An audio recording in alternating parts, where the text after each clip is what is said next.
What's going on, guys? Welcome back to the channel. I'm out here in the shop tonight. I've got my new truck here behind me, or my new to me truck here behind me. And I've been looking for a truck for a little while. My old truck's getting pretty tired. And so I've been looking around. I've been looking for something pretty specific, so it's a little hard to find what I was looking for.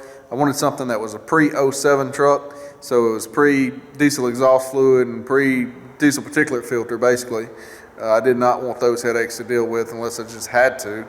So I've been kind of looking for something that was pre-07, and of course the problem with that is finding an older truck like that that's not completely wore out like the one I have is hard to find, to say the least, because most of them's got equally as many miles on it as the one, my old truck. And anyway, so I found this truck here, got 850,000 miles on it. It looked like a pretty decent truck. It's spec'd out just like that I would spec one out if I went and bought a brand new one. And so I went to look at it, and it seemed to be what the guy told me it was. So I bought it and brought it home, and that's what I have here behind me. So it needed some body work on the hood. I've got the hood removed from the truck. I'm going over the truck, fixing any leaks I see, any issues that I see with the truck as I'm going along. It's a little easier when you got the hood off to be able to see and do anything you need to do up there anyways. So the fairings here are in much better shape than what were on my older truck.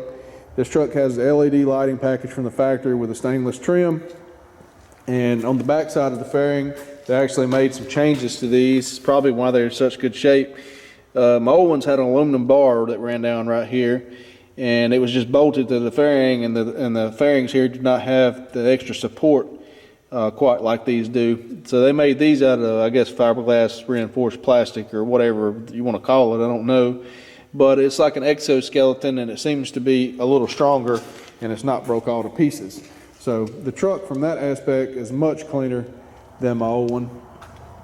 The wing right here is damaged. It looks like someone jumped the fifth wheel with a box fan or a reefer unit and bent these bars right here on both sides, and so I have to fix that because those are just flopping and I don't like that. So I'm going to pull this out and repair that. The truck has dual exhaust on it. It has an electric APU on it. It has a Webasto heater. You can see the fuel line going up there. That's what that's for. It has two 150-gallon tanks. That's pretty rare on a Volvo, as well as the dual exhaust. I have steam cleaned the frame. I'm going to spray Ospo on it to kill the rust. Ospo is like a metal etch stuff. It kills the rust. I'm going to paint the frame and do all that stuff while I got it in the shop. That's the time to do it. I don't know how the APU is going to work. The guy I bought it from, it only had the truck a couple years. He had a driver in it part of the time. He couldn't tell me a whole lot about it. So I don't know how that's going to work, but basically you have another battery box on the other side that has, well, it's supposed to have 4 more batteries in it. There's nothing over there right now, but the box is there, and it's got 4 batteries that can be put over there. So you got 8 total batteries, and you have a factory power inverter right here that it runs off of. So that's pretty cool features. The other thing is this Davco fuel filter system right here. It's not on my other truck. This is a little better, I think, because you can see when it stopped up and there's some algae in the fuel because the truck's been setting.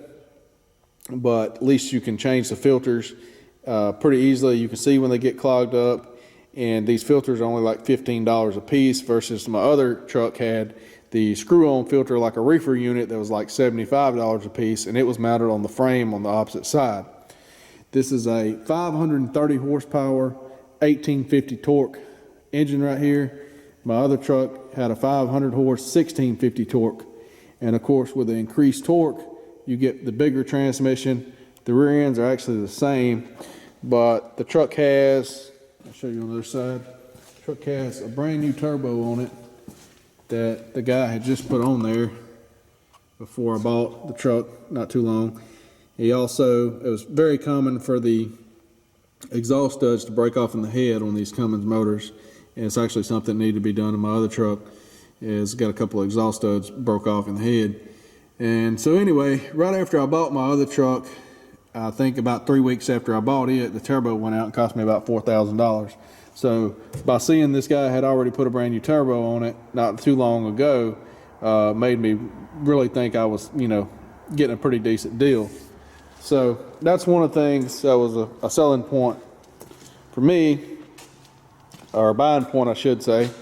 The truck has a 13-speed transmission in it, which being the 1850 torque engine is also the bigger transmission and drive shafts. So I thought that was a pretty rare option, and that's way better than a 10-speed or an auto shift. So that's a pretty rare in a Volvo to have a 13 with a 530 horse 1850 torque motor. So I did not want a Volvo engine. I've not heard real good things out of those.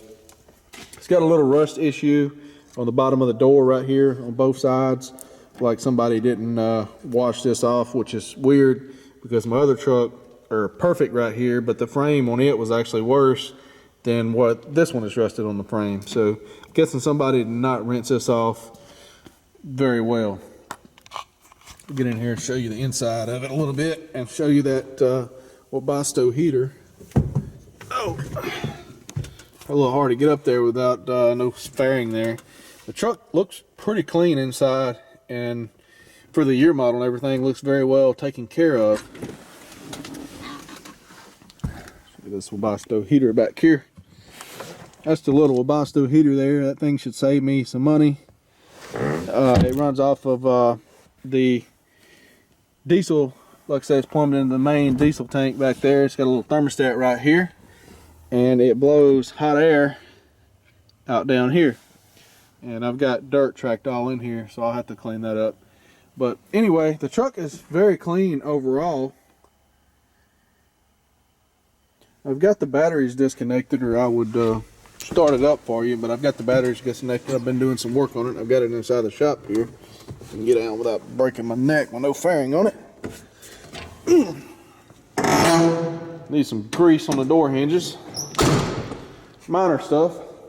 The roof needs some paint on it. I don't know if you can see up there, the cover for this mirror is missing. I've got some of those coming.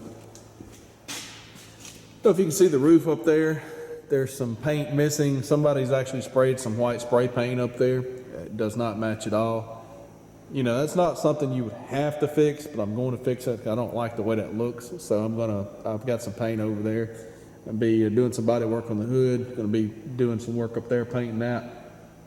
So there'll be some more videos coming out on stuff I'm doing to this as I go along. The tires, the steer tires, I'm not running these because, well, they're not that great. The drive tires are, okay. They'll run for a little bit. Probably, I don't know, probably 25%, 30% on the drive tires on the front axle. I don't know, these are probably 15% or something. They'd run for a little bit. But anyway, overall, it seems to be a pretty decent, pretty clean truck and everything. So I think if everything works out, that's going to make me a pretty good truck overall. And this is a hard truck to find, and it's pretty much what I've been looking for a little while now. So some of the LED lights down here on the bottom are burned out. I forget how many it was. I counted them. I got to order some of those. They're like 30 bucks a piece. I think it's 5 or 6 or 7 of them. I'm not even sure. Check those out. Make sure it's not a wiring issue. And then order some lights. I want all those to work, obviously. I don't know how they wasn't getting tickets and stuff. Many of them that wasn't working. It seemed like you had 1 or 2. Technically, you're not supposed to have any out, but it seemed like if you had more than 1 or 2 out, you'd be getting pulled over all the time. But I don't know, maybe they just turned them off at night because they're on a separate switch, if I had to guess. But if you get roadsided, they're going to have you turn them on and check them anyway. And you got to have them all burn in for inspection and everything. So I don't know what's up with that. I checked that out, like I say, going over everything pretty thoroughly while I got it in the shop. Anything I see loose or that needs to be addressed, that's going to be an issue, any leaks or, any kind of problems that I see while I got it in here, I'm going to go ahead and fix so it saves me time and money later down the road. And it'd be cool if I could get this thing in such good shape that whenever I got stopped by the DOT for roadside inspection, that instead of getting a ticket, that they would actually pay me money if they would just hand me $100 bills because my truck was in such good shape while they're inspecting it, and they've never seen a truck in that good of shape. This old model, that'd be really cool if they just hand out $100, you know, a couple $100 or something. Really would be cool. But yeah, I know that's never going to happen, but anyway, good to have a sense of humor about it, I guess.